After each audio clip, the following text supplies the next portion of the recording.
You're approved for a mortgage, and the loan officer asks you one question: fixed rate or adjustable? And most people freeze, because nobody ever explained what the question actually means, or what happens if you pick the wrong one. Today we're going to fix that. By the end of this video, you'll know exactly which each option is, and who each one is designed for, and how to make the right call for your specific situation. Let's get into it. A fixed rate mortgage is exactly what it sounds like. The interest rate you lock in on day one is the rate you'll have for the entire life of the loan. 30 years, 15 years, whatever the term you choose is, the rate isn't going to move. Your principal and interest payment won't move. Month 1 is going to look exactly like month 300. Think about what that actually means. If you lock in at 6.5% today, you have 6.5% in year 3, year 10, year 25. It doesn't matter what happens in the mortgage market. It doesn't matter if rates go up to 9%. It doesn't matter if inflation spikes. Your payment is always locked in. That predictability has real value. You can build a budget around a payment that never changes. You can plan years ahead because the number is fixed. But there is a trade-off. Fixed rates are almost always higher than the starting rate on an adjustable mortgage. You're paying a premium for that certainty. And if rates drop significantly after you close, you're stuck at that higher rate unless you choose to pay for a refinance. An adjustable rate mortgage, an ARM, starts with a fixed rate for an initial period. Then, after that period ends, the rate adjusts based on market conditions. The most common ARM you'll see is a 5-1 ARM. Here's what that means. That first number, 5, is how many years your rate is fixed at the start. The second number, 1, is how often the rate adjusts after that, once per year. So with a 5-1 ARM, years 1 through 5, your rate is fixed. Year 6, the rate adjusts. Year 7, it adjusts again, and so on, every year for the rest of the loan term. So let's say you get a 5-1 ARM at 5.5%. A 30-year fixed on the same loan might be 6.75%. On a $400,000 loan, that difference is roughly $340 a month for 5 years. That's over $20,000 in savings during the fixed period if rates cooperate. Now, after year 5, the rate will adjust.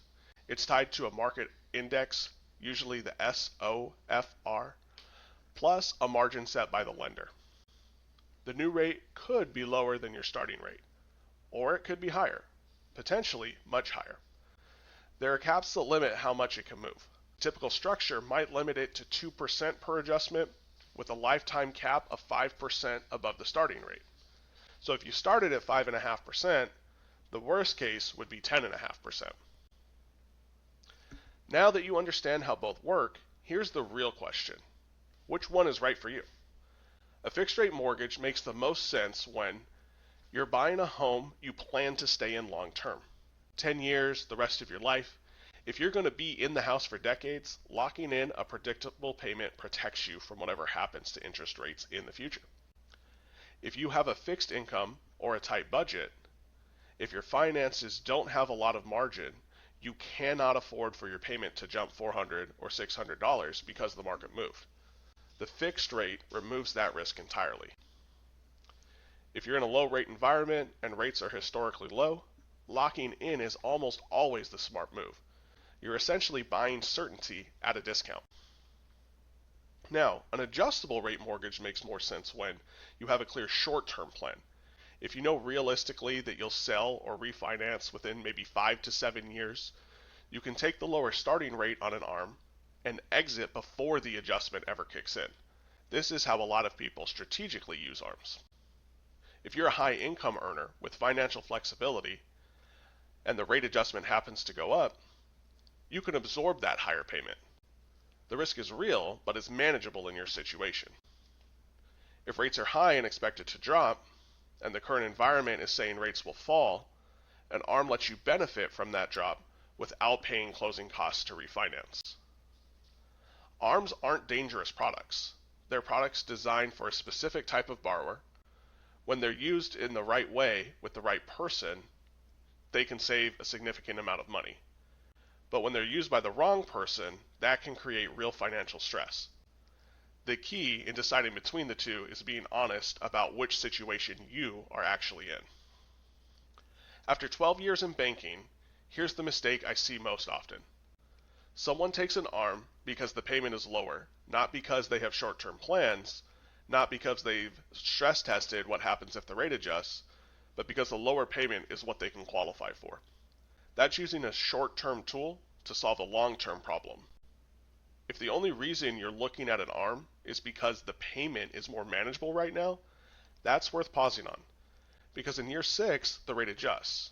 And if you're still in that house and the payment jumps $400 or $500 a month, you've created a big problem, not solved one. The question to ask yourself is simple. Am I choosing this because it fits my plan? Or am I choosing this because those are two very different reasons, and the answer matters? So, fixed rate or adjustable rate. Fixed if you're buying for the long haul, you want certainty in your budget, or you can absorb a payment increase later. ARM if you have real short-term plans, the financial flexibility to handle an adjustment, or you're in a high-rate environment that's likely to improve. Neither is the wrong answer for the right person, but the wrong answer is choosing one or the other without understanding what you're choosing. Drop a comment, fixed or ARM, and why. I read every one. And if you haven't watched episode 1 yet, that covers everything lenders look at before they say yes. That link will be in the description. We'll look forward to seeing you in the next one.